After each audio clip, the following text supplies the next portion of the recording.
Mr. Speaker, ladies and gentlemen of the Parliament, distinguished leaders, friends all, I thank you for this great honor, for I do consider it an honor to be given the floor in your Parliament.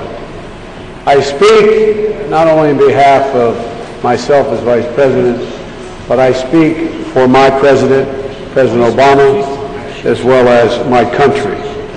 I come here on behalf of the United States with a simple, straightforward message.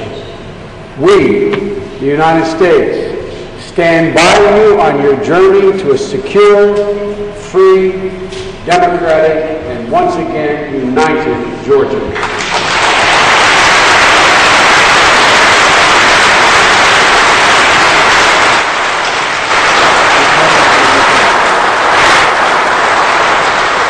It's a journey nearly a century in the making. In May of 1918, the National Council of Georgia, this very body under a different name, declared independence, much as my own nation did 150 years before that. 3 years later, you adopted a constitution, a brave declaration of your freedom and independence, even under the imminent threat of an attack.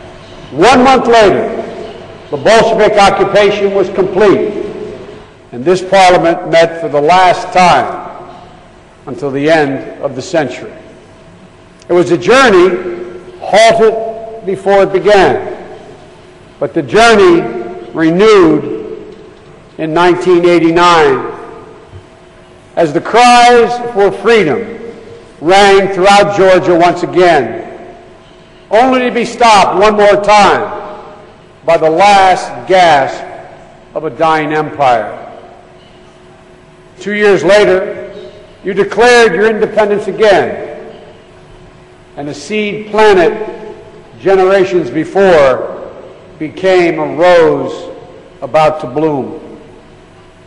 Georgia's first post-Soviet experiment with democracy was tainted with civil strife, economic hardship, and a backward drift toward undemocratic rule. Then just 6 years ago, the Rose Revolution sounded a clarion call for freedom and democracy that was literally heard around the world. I still draw inspiration from that moment and the journey you have taken. I remember watching in awe as you stood straight and tall. So did millions of people around the world whose quest for freedom is not yet complete. 1 year ago, as the Speaker referenced, I came to Georgia under very different circumstances. I was advised by many not to come. I was told that it wasn't a particularly opportune moment. But I wanted to make clear why your independence was so important to my country and the world. Instead of standing in your Parliament, I sat on the rooftop of a restaurant with President Saakashvili as the sound of artillery fire and fighter aircraft punctuated the night. On that rooftop, I pledged America's support to Georgia in my status as a United States Senator. And I here today pledge it again as Vice President of the United States of America.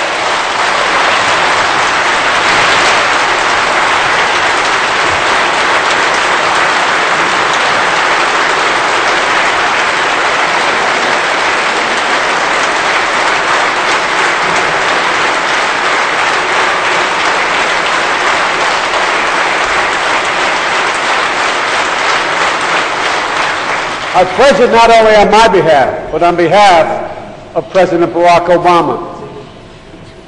This visit to Tbilisi comes deliberately right after President Obama's trip to Moscow. For as he was planning his trip,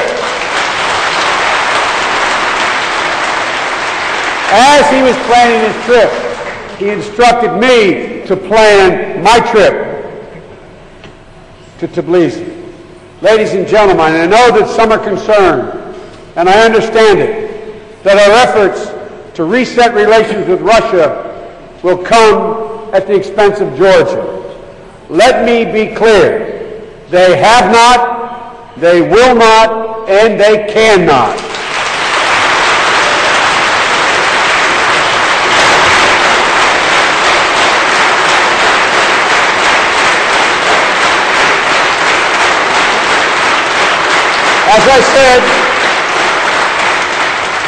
As I said in Munich, in the first days after our administration was sworn in, and as President Obama, I might add, reasserted 2 weeks ago in Moscow, we stand by the principle that sovereign democracies have the right to make their own decisions and choose their own partnerships and their own alliances. We stand against the 19th century notion of spheres of influence. It has no place in the 21st century.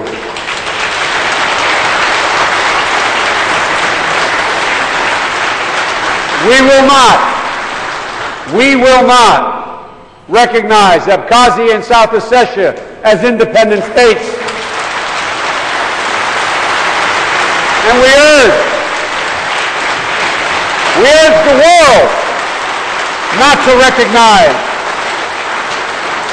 them as independent states. And we call upon Russia to honor its international commitments clearly specified in the April 12th ceasefire agreement, including withdrawal of all forces to their pre-conflict positions and ultimately out of your territorial area. And we support the expansion of international monitors throughout Georgia to promote peace and stability. Ladies and gentlemen, there is much more to do.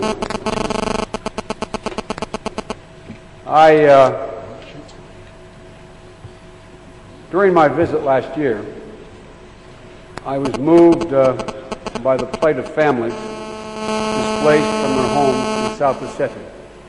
And I was struck by the effort to undermine your economy by targeting critical infrastructure deep within Georgia. I promised that my country would provide meaningful assistance to Georgia to help you recover. And today, I am pleased to say that the United States has delivered on that commitment I made of $1 billion. Ladies and gentlemen, since August, we have provided supplies and shelter to those displaced, budgetary support to help your government meet its fiscal responsibilities, reconstruction aid to help those who are able to return home, and funding for roads and energy security, and new resources to strengthen Georgia's civil society, legal system, and independent media.